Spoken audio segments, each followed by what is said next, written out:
And Deb changed her shirt. Hello, everyone. Hey.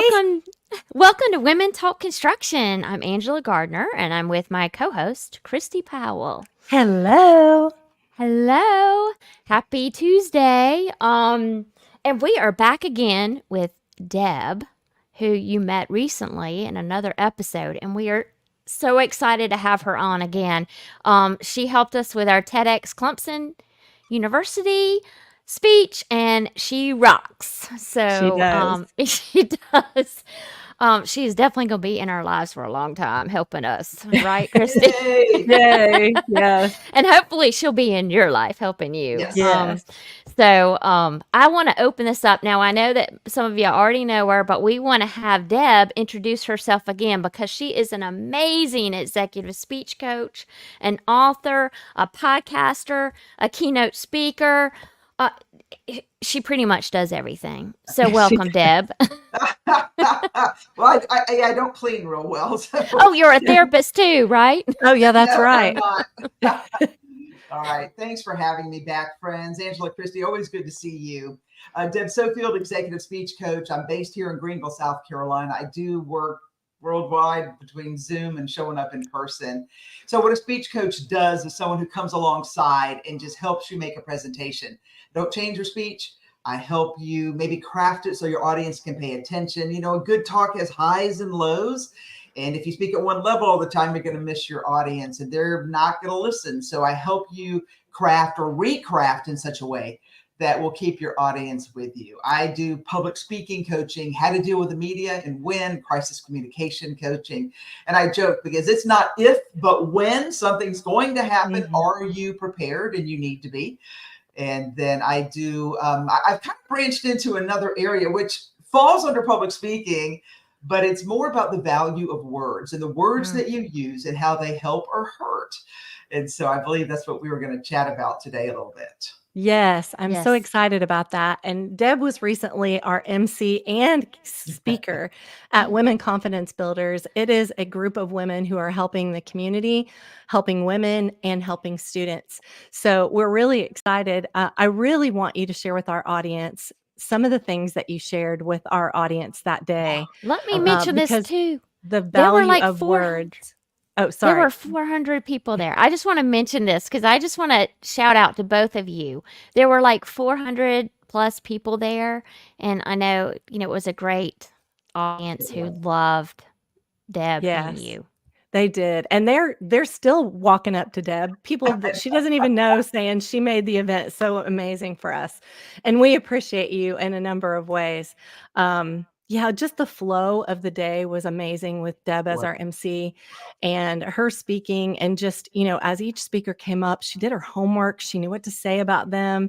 She knew about them. And it was just really cool to see all that come together. And we had for the first time in 4 years, I was able to be a little creative and ask each speaker.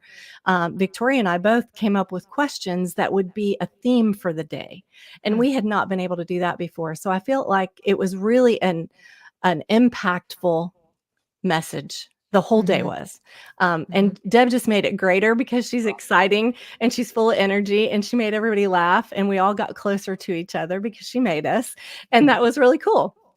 But one of the things that you are focused on now, and I want to go back to that, is the value of our words and how we have, we've gotten away from the value of our words. And I love for you to share. You can share what you shared that day, but because I felt like it was very impactful, but just share where you're coming from and what you've learned so that we can understand why the value of our words are so important. Well, thank you for that. I had a great time with Women Confidence Builders. It was a fun event. And you're right. I'll be out somewhere and someone will tap me on the shoulder like, I heard you. It was great. But the whole event was wonderful. Your team did a great job. And wonderful keynote speaker. The folks and Angela is part of that team. I forgot to mention that while she was giving us kudos, right? Angela works really hard behind the scenes as well. Sorry about that, Deb. No, Angela, Christi, the whole team was just phenomenal. And trust me, I go to a lot of these conferences and I'm like, who's in charge? But you guys had it buttoned up and it was really, really good. And so, you gave me the opportunity not just to be the MC and Thank you for those kind words. You know, it's interesting. Everybody thinks they can be an MC. It's not an easy job. You really, it's funny. I have started doing more and more of that because I think people realize you need someone who can move along no matter what happens. But beyond that, let's go. So I spoke about a couple of phrases women just need to stop saying. It is so annoying. And then I'm going to give you my wiggle words. And then I've got a couple other phrases I wanted to share today. So thank you. As a coach, as a friend, as a woman in business, I've been in business over 30 years. I used to own an ad agency and I've been in politics. So I get it. But I will say this, ladies and gentlemen, please stop saying these phrases. To be honest, to tell the truth. Let me ask you. The reason I want you to stop that is that, so today's Tuesday. Oh, well, to tell the truth. And I'm thinking, you tell the truth on Tuesday. To be honest, what a throwaway line. What you're saying is, I'm not always honest, but today I am. And I'm thinking that's a terrible thought, people. So I really push against those. And then let me ask you a question. Let me think about this, Angela, Christi. If someone says, hey, let me ask you a question. In your lifetime, have you ever said, no, not today. Ask a question. So what you've done is you put yourself at a disadvantage because what you've said is, hey, I'm not all that important. Let me ask you a question. Friends, jump, ask the question. Boom. Here's what it is. Because when you do that throwaway line, you are undercutting your authority. We can't keep doing this in business and expect to be respected, taken to new levels. So drop those two phrases. It just torches me when I hear people say, well, to tell the truth. Oh my God, please. I have work to do. I'm thinking the same thing, but to be honest, because what you're saying subconsciously, and what I'm hearing is maybe they're not as professional as I thought they were. And really, you're not. You're just trying to be. You're trying to be kind. You're trying to. Well, let me just kind of slide in here. No, show up. Bubba never says, hey, let me ask you a question. Bubba's like, I want to know what's going on. And you're like, yeah, okay. All right. So we talked about, please drop those from your vocabulary. And then I'm an executive speech coach. I help people create presentations for television, for the media, for stage, for TED Talks. So no matter what happens. But one thing I have noticed is that our world, and you've noticed this too, friends, has become very harsh. Very harsh. Yes. So if you're not careful, and I'm out to get you, and a lot of people are, you've got to protect yourself. And that's the other thing a coach does. A coach protects you. I played basketball all my life. I was a darn good player, but my coach protected me. Why? Because they also put people around me that wouldn't poor Caitlin Clark, every time she plays basketball, she's getting an elbow somewhere. Where's her team? So realizing we all have to help each other. But I will say, I want you to drop these words. I want you to add these words into your vocabulary since you've dropped the other phrases. Here they are. Normally, generally, usually, probably, last time I checked.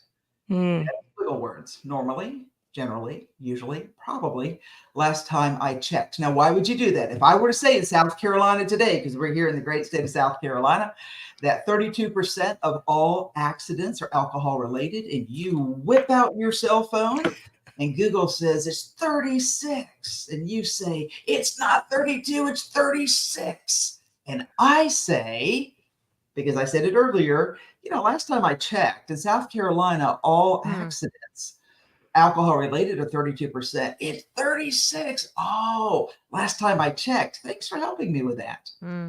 I just put out the fire. Yeah. You can yell at me all day long and I can be like, last time I checked. It's normally like this. It's usually like this.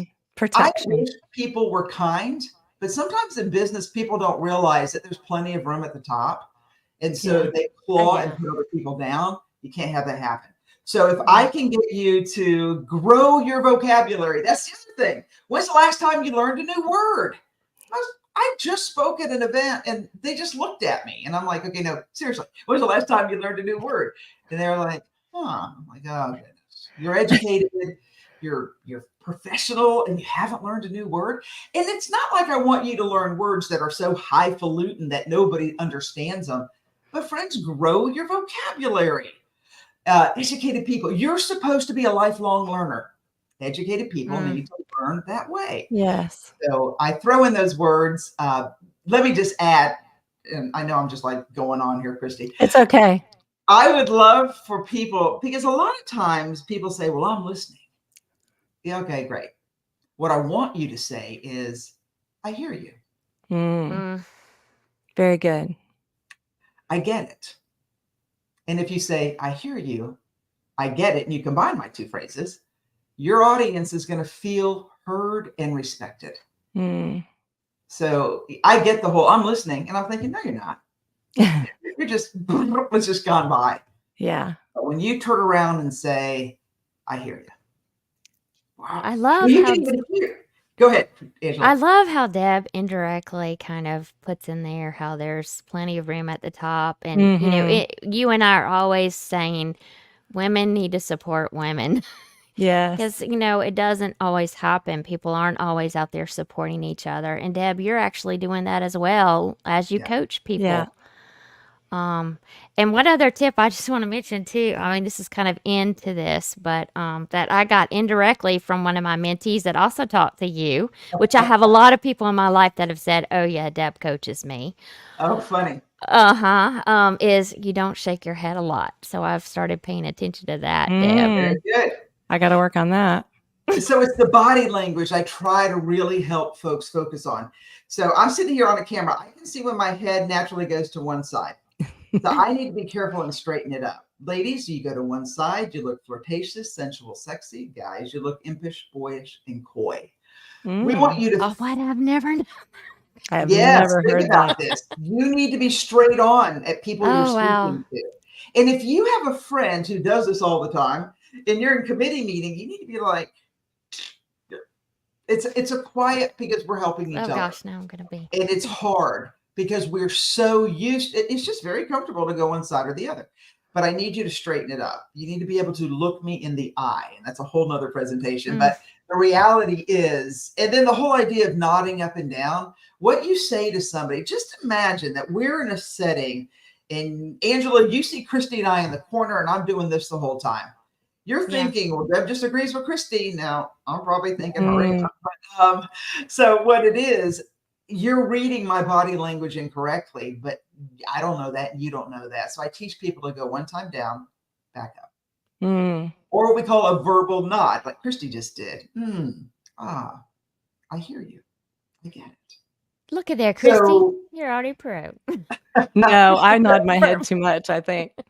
But listen, we were taught that, friends. Our mothers, our mentors, just nod along. Let them know that you're listening. That dog in the car window, that's what you look like. You need to change it. Because I get that we're empathetic and we're listening.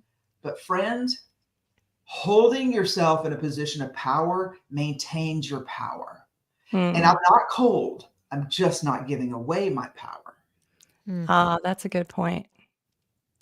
Very good. Thank you so much. Were there any other tips that you wanted to share with us today about the obviously you've shared so much with our audience and with us, but if there's anything else that you can think of that women leaders, or women who want to be leaders, like I think we have to prepare ourselves way before we take that leap, or way before we see ourselves in a position that we want, years and years in advance. So as a leader or as a woman inspiring to be a leader, what would you suggest to them as far as, just working on their words and their, obviously, the way we react, right?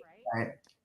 I would like to add one more word to your vocabulary, and that's the word imagine. Frank Luntz says imagine is a powerful word, because if I say imagine the organization, it's not your imagination. The audience imagines it to its best. Imagine.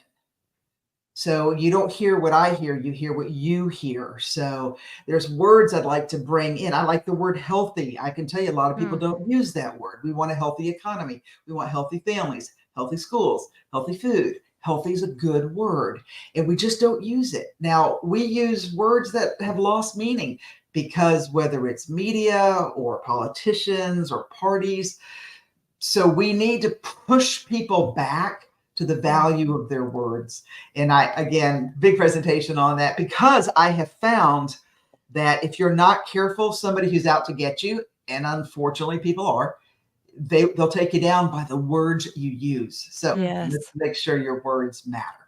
Yes, and that's probably happened to all of us, right? At some Yes. point in our life, whether it be a friend, family member, or in business.